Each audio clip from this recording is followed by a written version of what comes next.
ఇప్పుడు జగన్మోహన్ రెడ్డి ఈ కేసులకు వెళ్తున్నాడు, అక్రమాస్తుల కేసుల్లో 43,000 కోట్లు ఎస్టాబ్లిష్ చేశారు, కొంత సీజ్ చేశారు. అదే కాకుండా అతను తిరిగి కారుతో సహా సీజ్ చేసేస్తే అతను ఏం చేస్తాడు, తొందరగా తేల్చమంటాడు కదా. ఇప్పుడు మీరు ఊపిరాట్లేదు అనుకోండి, మీకు ఈ కేసు తొందరగా తేలితే నా డబ్బులు రిలీజ్ అవుతాయి అనుకుంటారు కదా.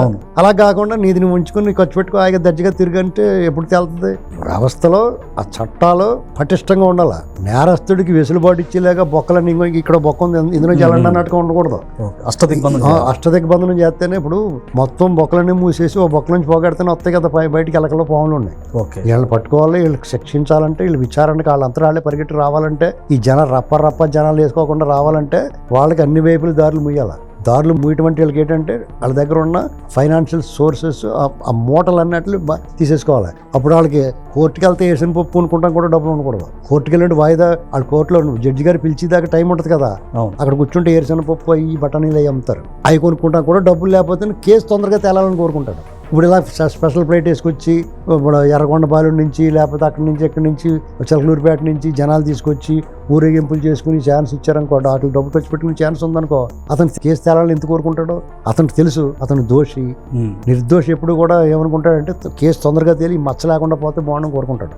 మీకు ఆ దొంగడు ఏమనుకుంటాడో, తేలకుండా ఎన్నాళ్ళు సాగితే అన్నాళ్ళు మంచిది అనుకుంటాడు. జనాలు మాపు చేయడంతో పాటుగా ఆయన వచ్చింది అక్రమాస్తుల కేసులో ఒక రకంగా అవమానకరమైనటువంటి సిచ్యువేషన్. వాయిదాకు వచ్చారు, దాదాపుగా ₹1 కోటి వరకు ఖర్చు అయిందని అంచనా. ఎందుకు అంత దర్పం ప్రదర్శించారు? అసలు ఏం ఘనకార్యం చేశాడైనా ఆ రీతికి వచ్చాడు ఆయన? అంటే అతనికి మానసికంగా కొంచెం దౌర్బల్యం ఉంది. ఎలాగంటే అతను ఓడిపోయిన కాడి నుంచి అతను ఊహించిన విధంగా అతను వైనాట్ 175 వాళ్ళ పార్టీ వాళ్ళు కూడా రాదని తెలిసినా, మలనాటి వాళ్ళు సింగిల్ డిజిట్ కూడా రాదని చెప్తున్నా కానీ అతను మాత్రం కాన్ఫిడెంట్ గా ఉన్నాడు.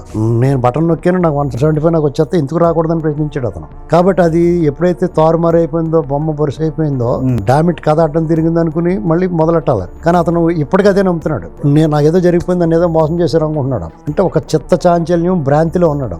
ఆ భ్రాంతిలో ఉన్నవాడు మానసికంగా కృంగిపోతూ ఉంటాడు. ఆ కృంగిపోతున్నప్పుడు అతనికి బూస్ట్ అనమాట, ఇది ఆక్సిజన్ పెట్టినట్టు. ఇతను బయటికి వెళ్ళినప్పుడు అలా జనాలు పోగేసి సీఎం అని అరవటం, రప్పని నా బలం నాకు అలాగే ఉంది, నా రాజ్యం నాకు ఉంది, పర్వాలేదు, అందాక కొన్నాళ్ళు సెలవు తీసుకున్నాను అనుకుంటాడు. మానసికంగా తృప్తి అనమాట. ఎవడన్నా కొంచెం అడ్డదిడ్డంగా మాట్లాడుతున్నాడు అనుకోండి, నార్మల్ గా లేకుండా కండిషన్, మానస్థితి లేకుండా మనం ఏం చేస్తాం, ఆడి దారిలోకి వెళ్ళి అవునయ్యా నీకు ఎలా చేద్దాం, వాళ్ళు చెప్పేది ఒప్పుకున్నట్టు కనీసం నటిస్తాం. ఇప్పుడు అదే చేస్తున్నారు వాళ్ళు. అతనికి ఇలా జనాలు ఉండడం ఇష్టం, ఇలా ఎగురుతుంటే అతను మానసికంగా తృప్తి పడతాడో, అతనికి ఒక రోగం ఉంది, తనకు మందులు లేవు అన్నప్పుడు ఇదే కళా వైద్యం అంటారు కదా కింగ్ సినిమాలో ఉన్నాయి. అలాగే ఇంతనికి రప్ప వైద్యం పెట్టారన్నమాట.